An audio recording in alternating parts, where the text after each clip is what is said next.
Hello दोस्तों, नमस्कार। जैसा कि आपको पता है, करंट लेकर आए हैं हम 10 मई की। तो शुरुआत करते हैं अपने करंट अफेयर की साथियों। 10 मई की तो करंट अफेयर में साथियों महाराणा प्रताप जयंती की बात करें, 9 मई को थी और उनके करंट के बारे में बात करते हैं।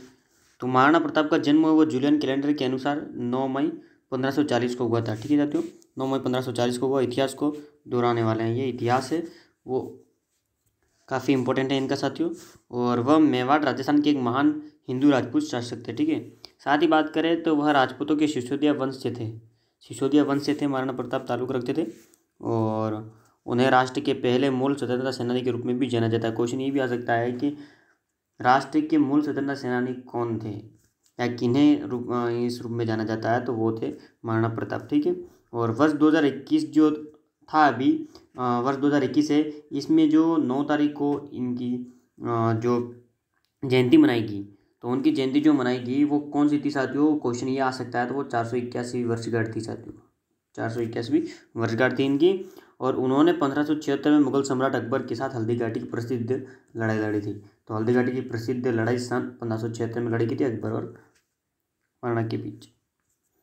इनको देख लीजिए साथियों आप, एक रीटा है।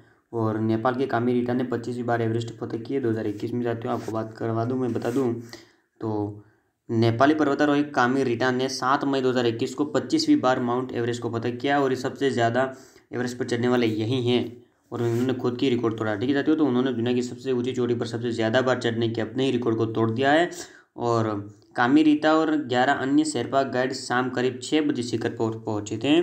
और वे 2021 में शिखर पर पहुंचने वाले पहले पर्वतारोही हैं। ठीक है, पर्वतारोही है। और साथ ही रीता ने पहली बार 1994 में एवरेस्ट को फतेह किया था। 1994 में रीता ने पहली बार फतेह किया था। साथ ही ये देख लीजिए साथियों आप, इनकी बात करते हैं कि ये एरिना सेबलेंका है।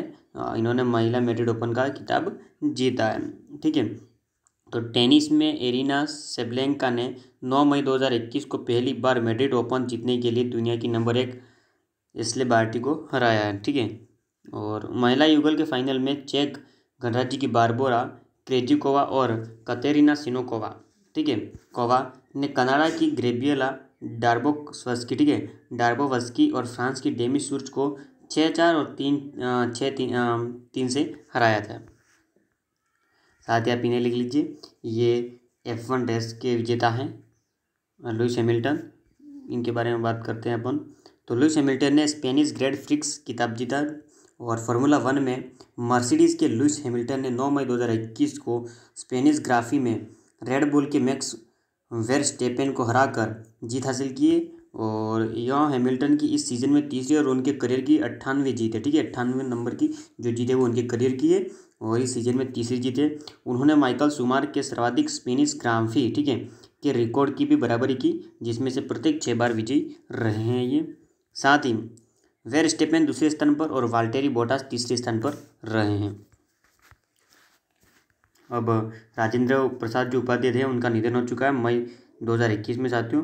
तो कोविड-19 जटिलताओं के कारण सेवानिवृत्त IAS अधिकारी थे ये, IIAS अधिकारी। और ऑल इंडिया रेडियो के पूर्व अफगानिस्तान संवाददाता राजेंद्र प्रसाद उपाध्याय का निधन हो गया है।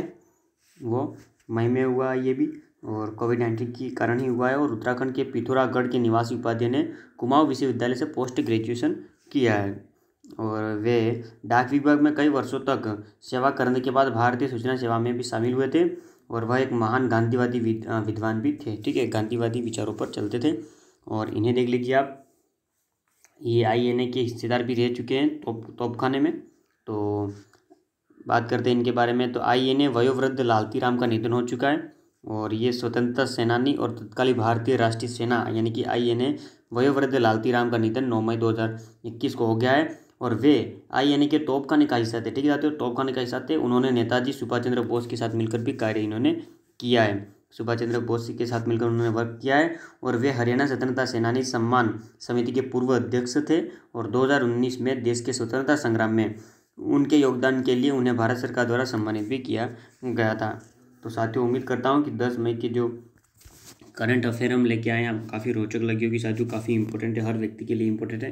तो साथियों जल्दी जल्दी वीडियो को शेयर कर दीजिए, वीडियो को लाइक कर दीजिए और करंट से जुड़े रहिए साथियों। भावी आपका जो भविष्य है उसका निर्माण करंट ही करेगी। किसी भी प्रतियोगिता परीक्षा में करंट ही आएगी साथियों अधिकतर। तो साथियों बने रहिए क्यूएस के साथ और वीडियो को शेयर करें, वीडियो को लाइक कर दीजिए। यूट्यूब चैनल किरण ऑनलाइन स्टडी को सब्सक्राइब कर दीजिए और साथ में घंटी का बटन भी दबा दीजिए साथियों।